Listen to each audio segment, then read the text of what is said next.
Tem uma vontade irresistível de saborear a melhor informação? Dos artigos de opinião até ao acesso antecipado aos Podcast Plus e muitas mais vantagens em ser assinante Observador. Desfrute de tudo como se fosse a última dentada.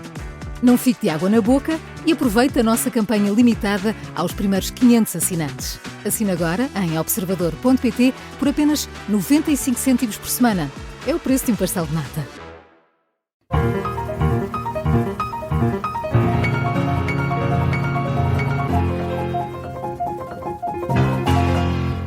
A nova lei dos solos é ou não um convite para a corrupção? Aliás, o que é isto de um convite à corrupção? E o que diz a nova lei dos solos? Será demasiado facilitadora para novas construções? São temas que abordamos no Tira-Temas de hoje. Eu, Miguel Cordeiro e a Raquel Abcacis recebemos Luís Newton, autarca, presidente da Junta de Freguesia da Estrela, em Lisboa, é também deputado, eleito pelo PSD, faz parte da Comissão de Poder Local e Coesão Territorial. E também recebemos Marina Gonçalves, foi Ministra da Habitação no anterior governo, é atualmente deputada eleita pelo Partido Socialista. Boa tarde, bem-vindos. Vamos olhar para esta lei dos solos que foi publicada em Diário da República no dia 30 de dezembro. O decreto do governo corta restrições à construção, mas foi alvo de reparos por parte do Presidente da República, que falou num entorce significativo em matéria de regime genérico de ordenamento e planeamento do território, tanto a nível nacional como a nível local.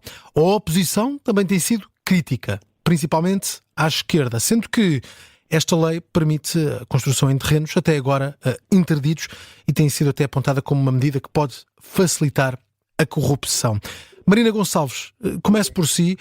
Que problemas identifica nesta nova lei dos solos e gostaria de perceber se partilha dessa opinião que tem sido reivindicada na última semana de que esta medida pode favorecer a corrupção? Bem, antes de mais, muito boa tarde a vocês e também a quem nos está a ouvir. Bom, a lei dos solos tem as alterações à lei dos solos são sempre importantes se elas visarem um objetivo, neste caso, de promover mais habitação, e foi com esse objetivo que o Governo apresentou. É para nós estamos a fazer essa avaliação do diploma, queremos ouvir, fazer um conjunto de audições. Amanhã, aliás, no Parlamento vamos começar já a ouvir a ANP e ouviremos outras entidades, mas é importante desde já fazer alguns reparos, não quanto ao objetivo, mas sim àquilo que são os princípios que estão na legislação.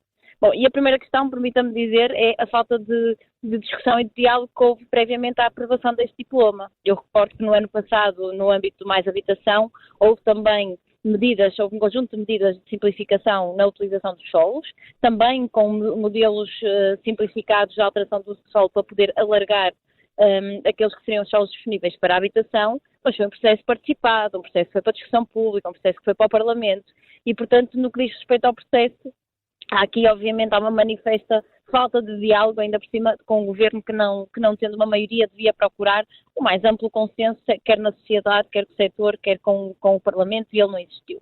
Coisa diferente é o Partido Socialista avaliar a lei em função disto e dizer apenas que não a queremos discutir, ou então fazer aquilo que nós estamos a fazer, avaliar o objetivo que é positivo, mas identificar desde já aquelas que são as premissas com as quais não concordamos. Nós já tivemos a oportunidade de identificar duas situações que para nós são com as quais nós não concordamos neste diploma e que são para nós fundamentais tendo em conta o objetivo.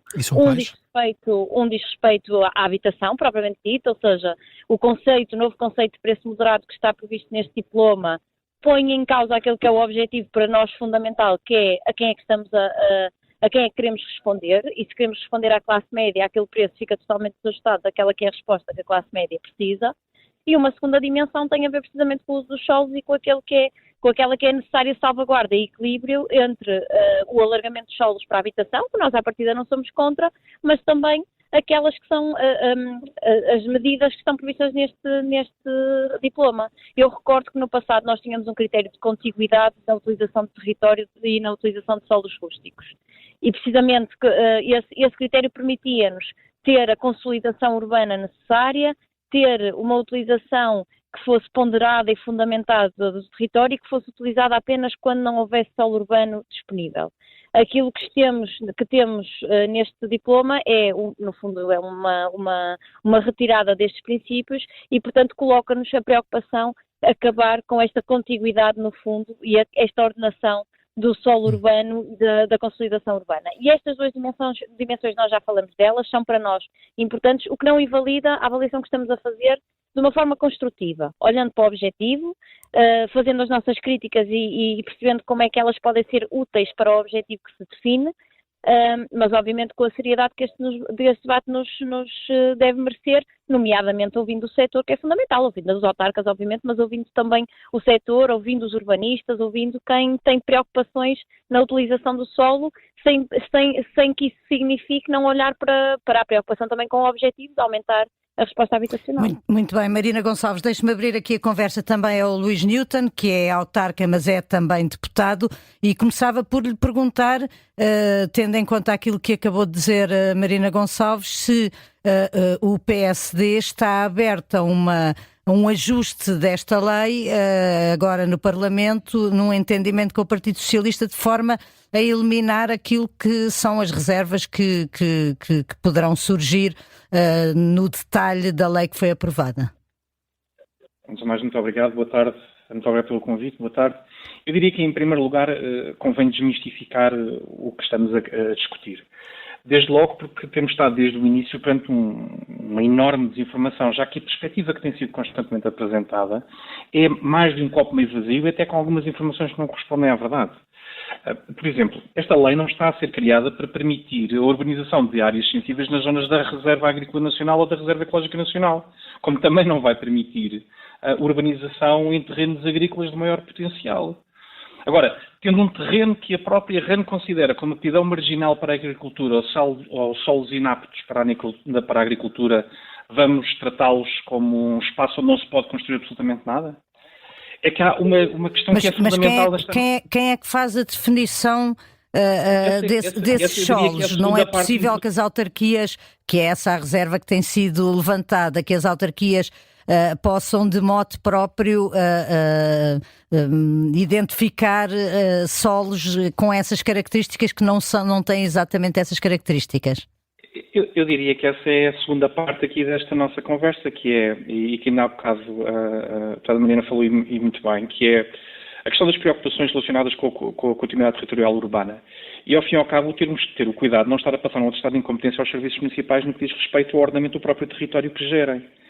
Não faz sentido, em determinado momento, desde logo por questões relacionadas com saneamento, poder contemplar a ideia de que algum município irá permitir construção desenfreada em zonas que estejam descontínuas do ponto de vista da ligação territorial ao resto da malha urbana. Isso não faz sentido. E, portanto, o que nós estamos a dizer é que os autarcas, os municípios, os serviços municipais são tudo incompetentes. E nós não podemos confiar nessas pessoas para fazer a gestão do território. Ora, eu quero lançar aqui esta ideia muito clara de que Trás-os-Montes, hoje em dia, não compete com o Minho, compete com a Bretanha, compete com a Bavária. Nós temos que criar condições para, dentro do quadro legislativo português, ter estas ferramentas de autonomia que lhes permitam aos territórios e aos municípios serem competitivos. Ou temos um país centralizado, ou confiamos na capacidade e responsabilidade da liderança dos portugueses nos vários territórios. E isto que tem estado a surgir à volta do debate desta lei dos solos é claramente a discussão da inversão do paradigma que se quer introduzir em Portugal. Como, por exemplo, a questão da habitação de valor moderado. Então, repare-se, um dos principais propósitos é exatamente poder combater a especulação imobiliária, criando esta ferramenta, este mecanismo, designado habitação de valor moderado, que estabelece as flutuações máximas de preços relativamente à mediana de preço por metro quadrado naquele território. Mas elas são demasiado elevadas, de acordo com a opinião que ouvimos. Repare, elas não são demasiado elevadas, elas são em relação a cada território. E é isto que nós temos que compreender. O valor por metro quadrado em Lisboa não há de ser igual ao valor por metro quadrado em Freixo de Espada à Cinta. E aquilo que nós temos que ter presente é que não pode ser, certamente, uma decisão em Lisboa a definir como é que se vai evoluir em Freixo de Espada à Cinta. É este mecanismo de descentralização que esta lei dos solos também permite criar, mas mantendo regras e, sobretudo, mantendo a proteção da REN e da RAN. E é isto que é muito importante e nós não podemos, a troco de criar aqui uma agitação à volta desta alteração muito importante, desta alteração legislativa muito importante, criar falsos temas e falsos debates. Marina Gonçalves, ouvindo também o que disse agora o Luís Newton e olhando aqui para alguns detalhes desta medida, como, por exemplo, há de facto, efetivamente, locais onde não vai ser possível construir, como por exemplo na Rede Natura, zonas classificadas dessa forma, não se pode construir. Perceber se não há de facto aqui uma tentativa de alargar o território onde é possível construir e assim facilitar a construção de nova habitação, e se isso não acaba por ser uma medida positiva. Bom, eu aliás comecei por dizer que a forma como o Partido Socialista está a fazer este debate é de uma forma construtiva, ou seja, nós queremos ouvir as entidades, queremos ouvir o setor, queremos ouvir os urbanistas, queremos ouvir os autarcas e queremos com eles perceber que alterações são necessárias à lei. Isso não invalida que nós não façamos uma análise crítica do diploma, invalida sim que, à partida, digamos que o diploma não serve. Se o objetivo é alargar os solos para construir habitação para as famílias da classe média, o Partido Socialista é o primeiro a querer ser parte da solução. Aquilo que nós consideramos de uma avaliação inicial, naqueles 2 pontos, e noutros, que aliás estamos neste momento a fazer essa avaliação para poder fazer uma discussão profunda, mas uma discussão séria, é que eles não respondem ao objetivo. Nós ainda agora estávamos a ouvir, a referir a questão do preço moderado e do valor, que é, no fundo, do conceito que lá está previsto. O conceito que está previsto é 25% acima daquela que é a média nacional. E se olharmos para os territórios que estávamos há pouco a falar de Trás-os-Montes, ou olhando até para o meu distrito de Viana do Castelo, isto significa, na verdade, um aumento daquilo que será o valor médio da habitação. E se o objetivo, efetivamente, é responder à classe média, nós temos é que construir uma formulação que, na verdade, já hoje existe na lei, que permite precisamente responder à classe média. Porque se eu aumentar a oferta e essa oferta não for compatível com o rendimento da família, que no fim do dia é isso que queremos fazer, ou pelo menos o Partido Socialista é assim que entende este debate, e parece-me que é nesse ponto que estamos a debater, então eu tenho que ter um critério que seja efetivamente capaz de responder à classe média. Se eu colocar uma habitação que não é verdadeiramente compatível com esse fim, depois eu fiz uma alteração a uma lei que deve ser excepcional na utilização de lei de solos, por um objetivo que é comum, que é o de alargar as respostas habitacionais, mas não cheguei ao objetivo. E por isso é que nós achamos que aquele conceito de preço moderado está completamente desfasado daquela que é a realidade, e por isso é que estamos a avaliá-lo. E qual é que acha, Marina Gonçalves, que deveria ser a avaliação? Como lhe digo, nós estamos a fazer essa avaliação e, portanto, fechar desde já aquelas que são as soluções que encontraríamos, ou pelo menos que apresentaremos, estaria já a ser redutora. Mas lembro, e é importante lembrar, que há um critério que já hoje está definido na lei, seja na habitação a custos controlados para a venda, seja no programa de apoio ao arrendamento para o arrendamento. Portanto, nós já temos critérios definidos para chegar à classe média. Não estou a fechar naquela que é a solução que hoje existe. Estou a dizer que esses são critérios compatíveis que têm em conta o rendimento da família e não o preço metro quadrado que existe hoje no INE, não é? Neste caso, incorporando o critério do INE. Mas, como lhe digo, a nossa visão, a forma como nós estamos a olhar para isto é mesmo de forma construtiva, olhando para o objetivo, olhando para a preocupação e tentando perceber como é que nós podemos ser parte ativa da solução, sem que isso signifique aceitar tudo tal como está, porque já identificamos pelo menos 2 situações que são relevantes para o debate. A questão de como é que utilizamos, de como é que este regime deve ser excepcional e, portanto, a contiguidade do solo, esta questão da consolidação urbana ter que estar em cima da mesa, e para nós é preocupante e será uma das alterações que apresentaremos, e outra que é realmente uma dimensão fundamental para nós na discussão política, que é esta questão do preço da habitação ser efetivamente compatível com as pessoas a quem queremos chegar, que é a classe média. Eu ouvi agora precisamente a referir a questão da classe média, que é esse o objetivo. Pois bem, trabalhamos nisso, é assim que estamos a avaliar a questão. Agora, nós não podemos fazer este debate também desfasados de quem representa o setor, dos urbanistas, de quem trabalha nestas matérias. Nós devemos ouvi-los, devemos perceber quais são as preocupações, e se isso permitir encontrar um equilíbrio dentro da legislação que está a ser feita, um equilíbrio com as preocupações, nós devemos ser parte ativa no encontro dessas soluções, e por isso é que estas audições que vamos fazer são muito úteis para fazer esse debate construtivo. É com esta postura que o Partido Socialista se apresenta. Deixe-me só clarificar aqui uma coisa. Para o Partido Socialista, não existe uma das críticas que tem sido feita é entregar estas decisões da transição de solos rurais para solos urbanos às autarquias. Para o Partido Socialista essa não é uma questão? Bom, nós, neste momento, a avaliação que estamos a fazer é uma avaliação transversal e também no modelo que está previsto. As alterações de solo já hoje são competência das autarquias, não é? Há entidades que são ouvidas, há obviamente aqui uma simplificação que está em cima da mesa, mas a decisão cabe às autarquias e é às autarquias que deve caber. Nós devemos criar legislação que seja o mais transparente possível, mas também que não retire a competência a quem já hoje tem essa competência, que são as autarquias. E, portanto, havendo preocupações, essas preocupações devem estar também na base da nossa avaliação. Por isso é que eu não fecho a avaliação que estamos a fazer a estas duas questões. É para nós uma premissa que é fundamental. As autarquias sempre tiveram este poder de decidir sobre alterações ao PDM. O Mais Habitação trazia precisamente uma competência destas em solos públicos às autarquias. Este regime alarga também parte dessa competência que as autarquias têm. Se há dúvidas, se há preocupações com transparência, pois bem, nós devemos fazer esse diálogo. Não nos colocamos desde já numa postura de que estas soluções não servem e que as autarquias não têm também essa capacidade. De chamar o Luís Newton, de facto, para perceber se este tipo de lei pode resolver ou ajudar a resolver o problema da habitação em Portugal, e se, ao alargar o território onde se pode construir, não se está também aqui a prejudicar outros setores, como, por exemplo, o setor da floresta, o setor da agricultura e também do ambiente. Antes de mais, permitam-me só que clarifique aqui uma questão que é muito importante, e já foi dito isto 2 vezes e pode passar a ideia errada.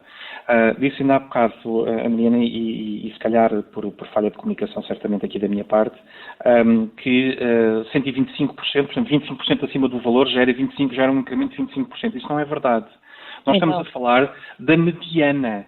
A mediana, como sabe, é o valor entre o mais baixo e o mais alto a dividir por 2. Do país. Portanto, não. A mediana municipal, até 125% da mediana municipal ou 225% da mediana nacional. Pronto, então ainda é pior, é verdade. Eu estava a alterar. Sim, é. Não é porque vai... face à mediana. Não vai. Sabe porquê? Claro que nós estamos a assumir...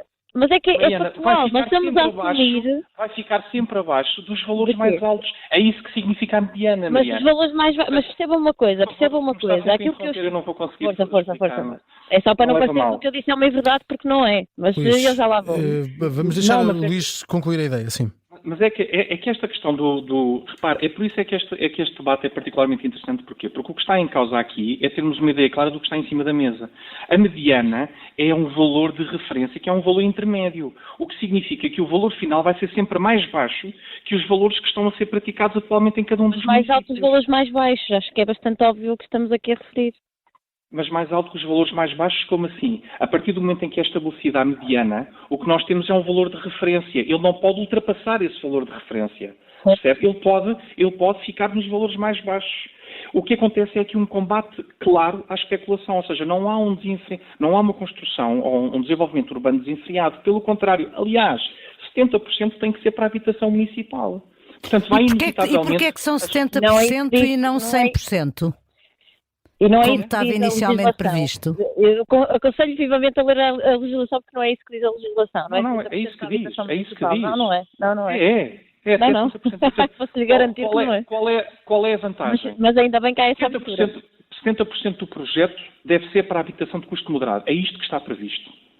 E, portanto, sobre isto não pode haver quaisquer dúvidas. É isto que está plasmado na lei. Portanto, é uma questão de ler com calma a lei e vai lá chegar também. Mas eu já para lá terminar, vou, Luís Newton, temos mesmo que terminar. Nós temos mais um minuto para... Permita-me só, então, só para explicar esta coisa, e eu deixo o Luís acabar porque lhe estava a interromper, e só para não ficar aqui. O que está clarinho na lei, os 70-30 que está na lei, conceito que nós não estamos a dizer que não, é que os 70% será ou habitação pública ou habitação a preço moderado. O conceito de preço moderado que está previsto, o Luís dizia, mas pode ficar abaixo. Então, se pode ficar abaixo, deixem o critério que já hoje existe. Porque nós já temos um critério definido de preço moderado. A mediana, nós quando dizemos que a mediana é no fundo, o meio termo entre o mínimo e o máximo, nós estamos obviamente a dizer que há um conjunto, nós estamos a definir como referencial um valor que em alguns casos vai ser superior, porque nós vamos à mediana, nós vamos acima da mediana. Sim. E portanto estamos Marina, a assumir que essa mediana pode concluir. Temos que deixar o Luís concluir. Mas é só para não ficar aqui uma falsa ideia que estamos, a dizer que é 70% para a habitação pública, porque não é isso que diz, e que o preço moderado não é uma mudança de critério face ao que existe hoje para poder aumentar o preço. Marina Gonçalves, ficou claro? Vamos deixar terminar o Luís. Sim, a lei diz claramente que a construção tem que estar integrada num projeto de habitação acessível ao público e pelo menos 70% do projeto deve ser para a habitação de custo moderado. Portanto, isto é taxativo relativamente à matéria da lei. Portanto, 70% estamos de acordo. Dito isto, O que é que parece fundamental relativamente àquilo que disse? Desde logo, ficar claro, volto a frisar isto, não há expansão urbana para zonas sensíveis da área da REN e da REN. Não há, como também não há terrenos agrícolas de maior potencial que possam estar agora sujeitos a esta expansão dos terrenos. Esta é uma matéria que não é matéria de discussão porque não faz parte da discussão. E criar, eu diria que criar uma falsa ideia à volta deste tema é, na realidade, depois permitir a deturpação. Agora, concordo com o Partido Socialista quando digo que esta é uma matéria que merece contínua reflexão e audição. Isso aí estamos todos perfeitamente de acordo. Muito bem. Luís Newton, Marina Gonçalves, estivemos a discutir a nova lei dos solos.